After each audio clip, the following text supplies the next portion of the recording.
Hello guys, welcome to my YouTube channel Kushwaha academy. तो चलिए शुरू करते हैं। आज हम UP triple S C lower PCS official answer key out हो गई है, उसके बारे में आपको बताने जा रहे हैं। हम आगे बढ़ते हैं और बात करते हैं। ये जो ऑफिशियल आंसर की जारी की गई है, उत्तर प्रदेश अधीनस्थ सेवा चयन आयोग लखनऊ के द्वारा जारी की गई है। जो अभी एग्जाम 23/8/2026 को हुआ था, ये उसकी ऑफिशियल आंसर की है। तो सबसे पहले हम पहले क्वेश्चन के बारे में पढ़ते हैं। तंजावुर में स्थित बृहदीश्वर मंदिर का निर्माण किस चोल शासक के शासनकाल में हुआ था? जो इसका सही आंसर है वो है राजराज चोल प्रथम। तो हम बात करते हैं अब दूसरे प्रश्न के बारे में, जिसमें था सूची 1 का सूची 2 से मिलान करना था। तो हम इसमें जो ऑप्शन है वो है पहले का पहला, दूसरे का दूसरा, तीसरे का तीसरा, चौथे का चौथा, यानी कालीगम्मन का राजस्थान। तो जो हमारा ऑप्शन सही है ये सही है। तो हम आगे बढ़ते हैं। अब बात करते हैं अपने तीसरे प्रश्न के बारे में। तीसरा प्रश्न है निम्नलिखित में से किस ब्रिटिश संवैधानिक प्रावधानों और उन्हें लागू करने वाले अधिनियमों का कौन सा युग्म सही है? तो जो इसमें ऑप्शन था द्विसदनीय विधायिका, भारत सरकार अधिनियम 1919, ये ऑप्शन हमारा सही था। अब हम बात करते हैं चौथे प्रश्न के बारे में। पहला आंग्ल मराठा युद्ध 1782 में निम्नलिखित में से किस संधि के साथ समाप्त हुआ? तो जो इसका सही आंसर था वो है शालबाई की संधि। अब हम बात करते हैं अपने पांचवें प्रश्न के बारे में। ये है सैन फ्रांसिस्को में हिंदुस्तान कदर पार्टी के मुख्यालय को किस नाम से जाना जाता था? तो जो इसका सही आंसर है वो है युगांतर आश्रम।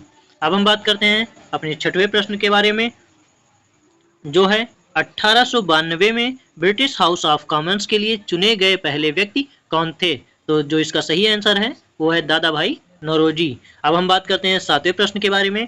निचली अदालत, न्यायाधिकरण, प्राधिकरण और द्वारा पारित आदेश को रद्द करने के लिए कौन सी रिट जारी की जाती है?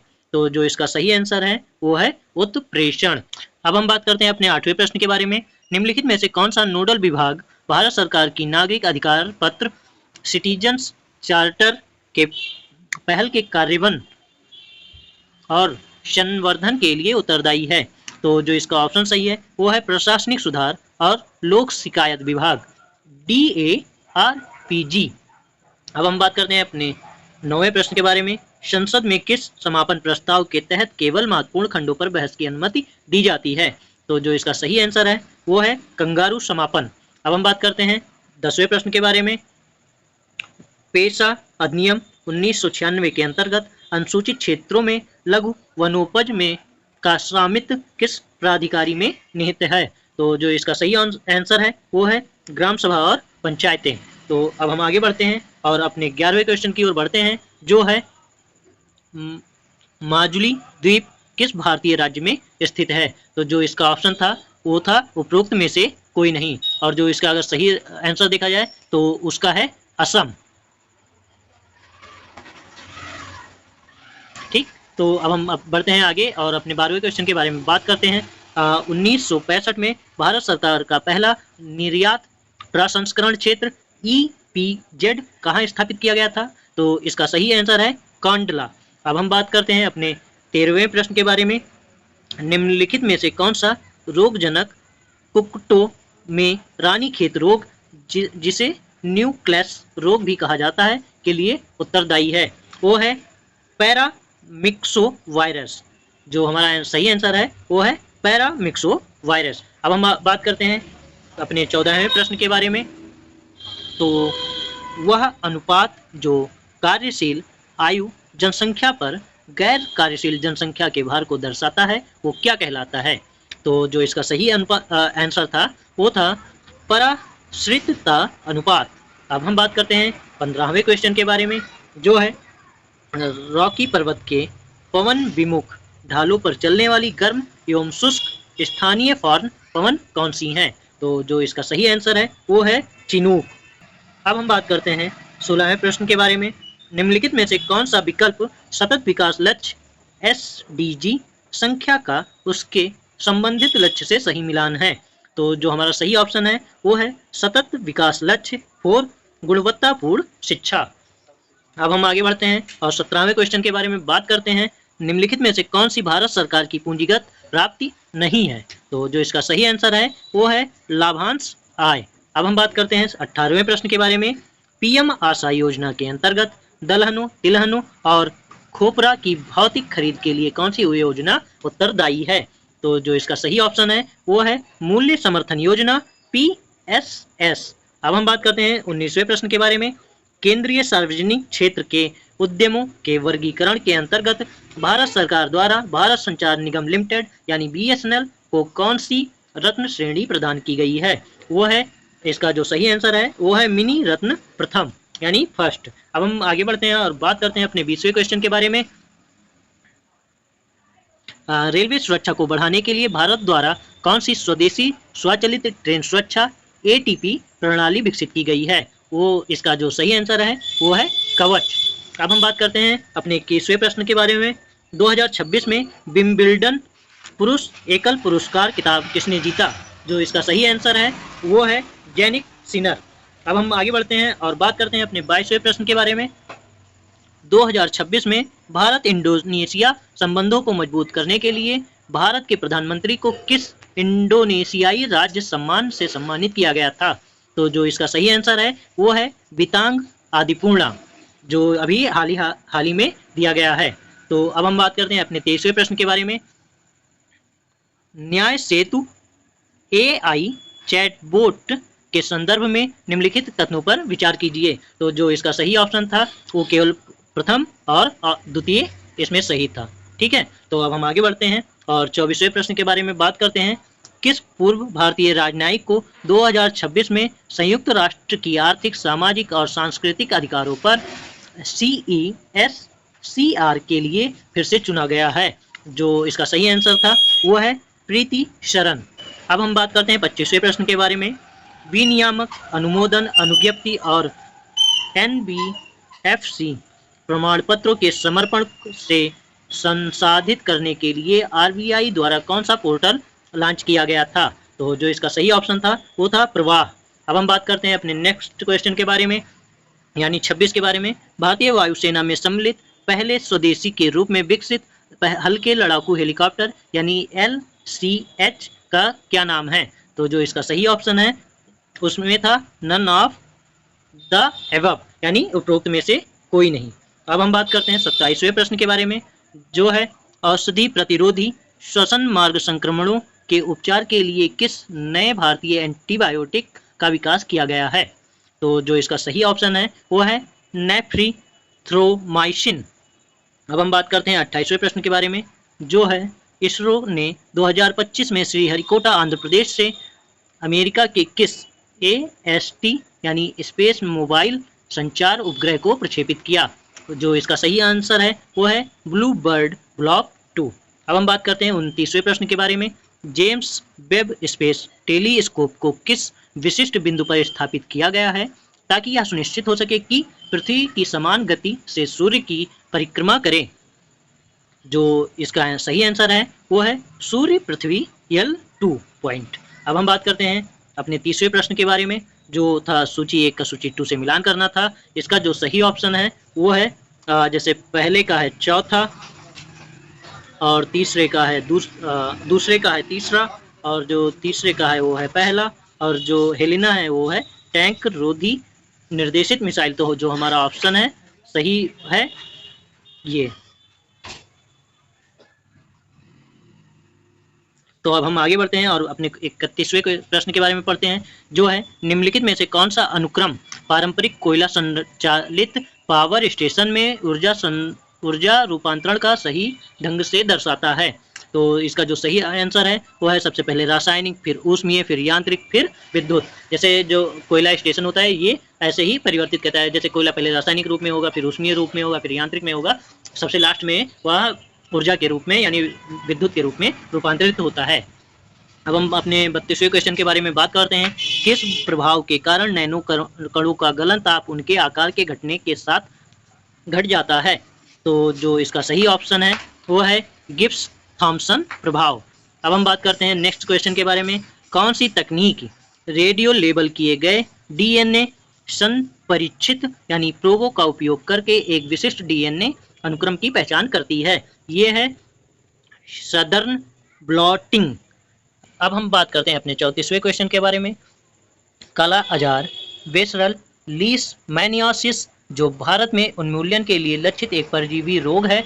लीशमैनिया डोनोवानी के कारण होता है और यह डैश डैश के काटने से मनुष्यों में फैलता है। तो जो इसका सही आंसर है वो है सैंड फ्लाई। ये भी एक प्रकार की मक्खी होती है। अब हम बात करते हैं अपने 35वें क्वेश्चन के बारे में।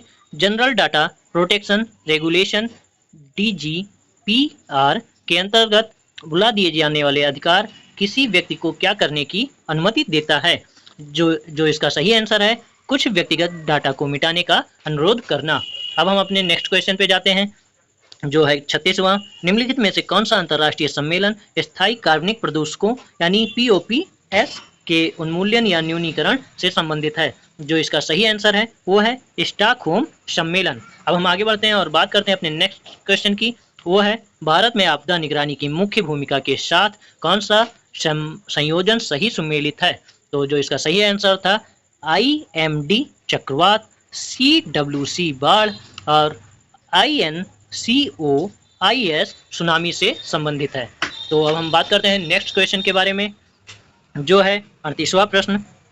ध्वनि प्रदूषण विनियमन और नियंत्रण नियम 2002 के अंतर्गत ध्वनि प्रदूषण के संबंध में शिकायत तब दर्ज की जा सकती है जब ध्वनि का स्तर निर्धारित परिवेशी ध्वनि मानक से अधिक हो। यानी कितने से अधिक होना चाहिए। जो हमारा सही आंसर था वो था 10 डेसिबल A या उससे अधिक हो, तभी ये जो शिकायत थी हम दर्ज करा सकते थे। अब हम आगे बढ़ते हैं और बात करते हैं अपने 39वें प्रश्न के बारे में। आपदा जोखिम न्यूनीकरण 2015-2030 के लिए सेंदाई फ्रेमवर्क के संदर्भ में निम्नलिखित कथनों पर विचार कीजिए। तो जो इसका सही आंसर था वो केवल ऑप्शन 2 और 3। अब हम आगे बढ़ते हैं और बात करते हैं अपने 40वें प्रश्न के बारे में। राज्य आपदा प्रतिक्रिया कोष SDRF के संबंध में निम्नलिखित कथनों पर विचार कीजिए। तो जो इसका सही ऑप्शन था वो था ऑप्शन 3, जिसमें केवल ऑप्शन 3 सही था और दोनों गलत थे। तो अब हम बात करते हैं नेक्स्ट क्वेश्चन की, यानी 41 नंबर की। जैव चिकित्सा अपशिष्ट प्रबंधन नियम 2006 के संदर्भ में निम्नलिखित में से कौन सी परित्यक्त वस्तुओं को लाल श्रेणी के अंतर्गत संदूषित पुनःचक्रण योग्य अपशिष्ट के रूप में वर्गीकृत किया गया है। तो जो इसका सही ऑप्शन है वो था केवल 1, 2, 3, 4। ठीक है, तो अब हम आगे बढ़ते हैं नेक्स्ट क्वेश्चन की तरफ। वो था राष्ट्रीय आपदा प्रतिक्रिया बल NDRF के संबंध में निम्नलिखित कथनों पर विचार कीजिए। जो इसमें ऑप्शन सही था वो केवल ऑप्शन 1 और 2 सही था, ऑप्शन तीसरा रॉन्ग था यानी गलत था। तो अब हम बात करते हैं 43वें प्रश्न के बारे में जो था 1995 में राष्ट्रीय आपदा प्रबंधन केंद्र NCDM की स्थापना निम्नलिखित में से किस संगठन के अंतर्गत की गई थी। तो जो इसका सही ऑप्शन था वो है भारतीय लोक प्रशासन संस्थान IIPA। तो अब हम बात करते हैं नेक्स्ट क्वेश्चन के बारे में जो है 44वां प्रश्न। प्रतिपूरक वनीकरण निधि प्रबंधन योजना प्राधिकरण CAMPA के संबंध में निम्नलिखित कथनों पर विचार कीजिए। जो इसमें था केवल ऑप्शन 1 सही था और दोनों गलत थे। तो अब हम नेक्स्ट क्वेश्चन की बात करते हैं जो हमारा 45वां प्रश्न है। इकोटोन शब्द का क्या तात्पर्य है। तो जो इसका तात्पर्य था वो था 2 आसन्न पारिस्थितिकी तंत्र के बीच का संक्रमणकालीन क्षेत्र। तो अब हम बात करते हैं नेक्स्ट क्वेश्चन के बारे में जो यहाँ से हमारा मैथ का जो पोर्शन है वो शुरू होता है। तो हम इसमें केवल आपको आंसर बताते चलेंगे। तो हमारा जो 46वां प्रश्न है उसमें है सभी 5 संस्थाओं द्वारा कुल कितना शुल्क एकत्रित किया गया था। तो जो उसका सही आंसर था वो था 2,32,40,000। अब हम बात करते हैं नेक्स्ट क्वेश्चन के बारे में जो था हमारा 47वां। तो 47वां प्रश्न था 250 या उससे कम उम्मीदवारों को प्रशिक्षण देने वाले संस्थानों का प्रति उम्मीदवार भर्ती औसत प्रशिक्षण शुल्क 250 से अधिक उम्मीदवारों को प्रशिक्षण देने वाले संस्थानों के शुल्क में कितना अधिक है। तो जो इसका सही आंसर था वो था 4,920.45 रुपये। अब हम बात करते हैं क्वेश्चन नंबर 48 की। तो संस्थान A और C द्वारा एकत्रित संयुक्त शुल्क का संस्थान D और संस्थान E एकत्रित शुल्क संयुक्त शुल्क का अनुपात क्या है। तो जो इसका सही अनुपात है वो है 216 अनुपात 245। अब हम बात करते हैं नेक्स्ट क्वेश्चन के बारे में, यानी 49 नंबर के बारे में। यदि संस्थान बी अपने प्रति उम्मीदवार शुल्क में 25% की वृद्धि करता है जबकि उम्मीदवारों की संख्या अपरिवर्तित रहती है, तो सभी पांचों संस्थानों द्वारा एकत्रित कुल नया शुल्क कितना होगा? तो जो इसका सही आंसर है वो है 2,44,40,000। तो अब हम नेक्स्ट क्वेश्चन के बारे में बात करते हैं, वो है हमारा 50वां प्रश्न। संस्थान डी द्वारा प्रशिक्षित उम्मीदवारों की संख्या में 20% की कमी की जाती है जबकि प्रति उम्मीदवार शुल्क में 25% की वृद्धि की जाती है। इन परिवर्तनों के बाद संस्थान डी द्वारा एकत्रित किया गया शुल्क कितना होगा? तो जो इसका सही आंसर था वो था 54 लाख। तो हम आगे बढ़ते हैं और नेक्स्ट क्वेश्चन के बारे में बात करते हैं। 51 क्वेश्चन नंबर। तो इसमें है सभी खेलों पर कुल कितनी राशि खर्च की गई? तो हमारा सही आंसर है 72,000 रुपये। अब हम आगे बढ़ते हैं क्वेश्चन नंबर 52 की तरफ। इसमें है फुटबॉल की तुलना में हॉकी पर कितनी राशि अधिक खर्च की गई? तो जो सही आंसर है वो इसका है 11,000 रुपये। तो अब हम आगे बढ़ते हैं और बात करते हैं 53वें क्वेश्चन की तरफ। कुल राशि का कितना भाग क्रिकेट पर खर्च किया गया? तो जो इसका सही ऑप्शन है 4/9। तो अब हम बात करते हैं नेक्स्ट क्वेश्चन की। बास्केटबॉल पर कितनी राशि खर्च की गई? तो जो इसका सही ऑप्शन था उपरोक्त में से कोई नहीं। अब हम बात करते हैं नेक्स्ट क्वेश्चन के बारे में। यदि फुटबॉल पर कुल खर्च की गई राशि 9,000 रुपये से 18,000 तक बढ़ा दी जाए और पाई चार्ट अपरिवर्तित रहती है, तो हॉकी और बास्केटबॉल पर खर्च की गई कुल राशि कितनी है? तो जो इसका सही आंसर है वो है 48,000 रुपये। अब हम बात करते हैं नेक्स्ट क्वेश्चन की। तो वो है 56 क्वेश्चन नंबर। तो जब कोई राजकीय या गैर राजकीय संस्थान अपने निर्देश, योजना, निर्णय आदि को समाचार पत्रों के माध्यम से संबंधित व्यक्ति या आम जनता तक पहुंचाती है तो उसे क्या कहते हैं? तो उसे हम विज्ञप्ति कहते हैं। तो अब हम बात करते हैं नेक्स्ट क्वेश्चन की। ओ और औ का उच्चारण स्थान क्या है? तो इसका जो उच्चारण स्थान है वो है कंठोष्ठ, यानी कंठोष्ठ। तो नेक्स्ट क्वेश्चन की बात करते हैं। अन्वेषण शब्द का संधि विच्छेद क्या है? तो जो इसका सही आंसर था वो था अनुधन इक्वल टू अन्वेषण। अब हम बात करते हैं नेक्स्ट क्वेश्चन के बारे में। निम्नलिखित में से कौन सा शब्द तत्सम है? तो जो सही आंसर था उसका उत्साह। अब नेक्स्ट क्वेश्चन देखते हैं। निम्नलिखित में से कौन सा दिन शब्द का पर्यायवाची नहीं है? तो जो और सारे थे उस दिन के पर्यायवाची थे, जो पामर था वो दिन का पर्यायवाची नहीं था। अब हम बात करते हैं नेक्स्ट क्वेश्चन के बारे में। निम्नलिखित में से कौन सी वर्तनी की दृष्टि से कौन सा शब्द अशुद्ध है? तो जो सारे शब्द दिए गए थे वो चारों शुद्ध थे। जो हमारा ऑप्शन था 5वां, उपरोक्त में से कोई नहीं। तो ये हो गया। अब हम बात करते हैं नेक्स्ट क्वेश्चन के बारे में। तुमने पढ़ाई की होती तो परीक्षा उत्तीर्ण हो जाते, वाक्य में कौन सा काल है? तो इसमें जो था हेतु हेतु मद भूतकाल। अब हम बात करते हैं नेक्स्ट क्वेश्चन के बारे में।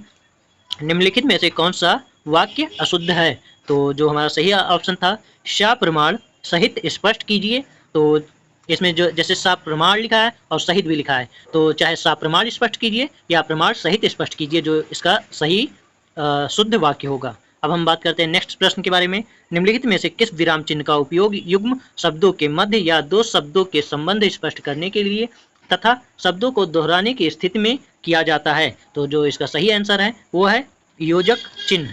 अब नेक्स्ट क्वेश्चन की बात करते हैं। आंधी के आम होना मुहावरे का क्या अर्थ है? तो जो इसका आंसर था वो था सस्ती चीजें। तो अब हम बात करते हैं नेक्स्ट क्वेश्चन के बारे में, जो है सामान्य कंप्यूटर एप्लीकेशन CAD का पूर्ण रूप क्या है? तो जो इसका सही आंसर है वो है कंप्यूटर एडेड डिजाइन। अब हम बात करते हैं नेक्स्ट क्वेश्चन की। कंप्यूटर की तीसरी पीढ़ी में कौन सा इलेक्ट्रॉनिक कंपोनेंट यानी घटक का उपयोग किया गया था? तो जो इसका सही आंसर था वो था ट्रांजिस्टर। अब हम बात करते हैं नेक्स्ट क्वेश्चन की। OCP या IP प्रोटोकॉल लेयर्स का निम्नलिखित में से कौन सा सही अनुक्रम ऊपर से नीचे है? सबसे पहले हम जो इसका सही आंसर है वो आता है एप्लीकेशन, फिर ट्रांसपोर्ट, फिर इंटरनेट, फिर इंटरनेट एक्सेस। फिर नेक्स्ट क्वेश्चन के बारे में बात करते हैं, जो है निम्नलिखित में से कौन सा कथन वर्ल्ड वाइड वेब यानी डब्ल्यू के निर्माण से संबंध में सही है। तो जो इसका सही ऑप्शन है वो था उपरोक्त में से कोई नहीं। नेक्स्ट क्वेश्चन देखते हैं। एक उपयोगकर्ता किसी दस्तावेज की ड्राफ्ट प्रतियों की छपाई करते समय स्याही की खपत को कम करना चाहता है। छपाई की गुणवत्ता का कौन सा विकल्प चुना जाना चाहिए? तो जो इसका सही आंसर है इकोनो मोड। अब नेक्स्ट क्वेश्चन देखते हैं, जो है एक दस्तावेज में हस्तलिखित चेक बॉक्स और मुद्रित टेक्स्ट्स को चिन्हित किए गए उत्तरों को पढ़ने और मुद्रित टेक्स्ट्स को अलग से डिजिटलाइज करने के लिए किस डिवाइस के संयोजन का उपयोग किया जाना चाहिए? वो है OMR और OCR। नेक्स्ट क्वेश्चन देखते हैं, आउटलुक की कौन सी विशेषता प्राप्तकर्ताओं को साझा की गई फाइल के नवीनतम संस्करण तक पहुंचाने में हमेशा मदद करती है? जो इसका सही ऑप्शन है वो है क्लाउड फाइल शेयरिंग। अब हम बात करते हैं इसके नेक्स्ट क्वेश्चन की, जो है MS एक्सेल में सेल रिफ्रेशिंग के बारे में निम्नलिखित में से कौन सा कथन गलत है? तो जो इसका ऑप्शन है R1C1 रिफ्रेश स्टाइल में एब्सोल्यूट रो या कॉलम संख्याओं को वर्गाकार कोष्ठकों में रखा जाता है। तो अब हम बात करते हैं नेक्स्ट क्वेश्चन के बारे में, जो है निम्नलिखित में से कौन सा पेज रिप्लेसमेंट एल्गोरिदम बेलेडी की विसंगति प्रदर्शित करता है? तो जो इसका सही ऑप्शन है फर्स्ट इन फर्स्ट आउट, यानी FIFO। ठीक है, नेक्स्ट क्वेश्चन देखते हैं। एक्स पहले ट्विटर पर क्वाइट पोस्ट फीचर का उपयोग इसके लिए किया जाता था। जैसे पहले ट्विटर था तो वहाँ पे क्वाइट पोस्ट किया जा सकता था, लेकिन अब एक हमारे पास एक्स करके फीचर आ गया है, जैसे ऐप आ गया है, तो उसके लिए प्रयोग किया जाता है। किसके लिए प्रयोग किया जाता है? तो ये जो इसका सही आंसर है किसी दूसरे यूजर के पोस्ट को अपने कमेंट जोड़कर रिपोस्ट करने के लिए, कि जैसे किसी ने अपना किसी ने अपना क्वाइट पोस्ट किया है तो उसी को हम रिपोस्ट कर सकते हैं, वो भी अपने कमेंट के साथ एक्स ऐप पे। तो अब हम बात करते हैं नेक्स्ट क्वेश्चन के बारे में, जो है निम्नलिखित में से केंद्रीकृत इलेक्ट्रॉनिक निधि हस्तांतरण प्रणालियों का कौन सा युग्म 2004 और 2005 में भारतीय रिजर्व बैंक द्वारा उच्च मूल्य और खुदरा इलेक्ट्रॉनिक भुगतानों को आधुनिक बनाने के लिए शुरू किया गया था? तो जो इसका सही ऑप्शन है वो है RTGS NEFT। दो चीज़ें हैं, एक है RTGS और दूसरा है NEFT। अब हम नेक्स्ट क्वेश्चन के बारे में पढ़ते हैं। क्वांटम कंप्यूटरों में उपयोग की जाने वाली सूचनाओं की इकाई को क्या कहा जाता है? तो जो इसका सही आंसर है वो है क्यूबिट्स। अब हम बात करते हैं नेक्स्ट क्वेश्चन के बारे में। डिजिटल हस्ताक्षर प्रणाली में प्रेषक की पहचान और संदेश की अखंडता को सत्यापित करने के लिए किस क्रिप्टोग्राफिक तंत्र का उपयोग किया जाता है? जो इसका सही आंसर है वो है निजी कुंजी से हस्ताक्षर के साथ हैजिंग। ठीक है, अब हम बात करते हैं नेक्स्ट क्वेश्चन के बारे में। निम्नलिखित में से कौन सा ट्रांसपोर्ट लेयर प्रोटोकॉल विश्वसनीय इन ऑर्डर डेटा डिलीवरी की गारंटी देता है और 3-वे हैंडशेक का उपयोग करके कनेक्शन स्थापित करता है? तो जो इसमें आंसर था वो था उपरोक्त में से कोई नहीं। तो अब हम बात करते हैं नेक्स्ट क्वेश्चन के बारे में। इसमें था सूची 1 का सूची 2 से मिलान करना था। जो हमारे इसमें ऑप्शन सही है उसमें ए है ए का दूसरा, बी का तीसरा, सी का चौथा और डी का पहला। तो अब हम बात करते हैं नेक्स्ट क्वेश्चन के बारे में, जो है हमारा 81वां क्वेश्चन। उत्तर प्रदेश की किस क्षेत्रीय बोली को भाषाई रूप से उकारा बहुला के रूप में वर्गीकृत किया गया है? क्योंकि इसमें उ ध्वनि पर समाप्त होने वाले शब्दों का व्याकरणिक उपयोग प्रमुखता से होता है। जो इसका सही आंसर है वो है अवधि।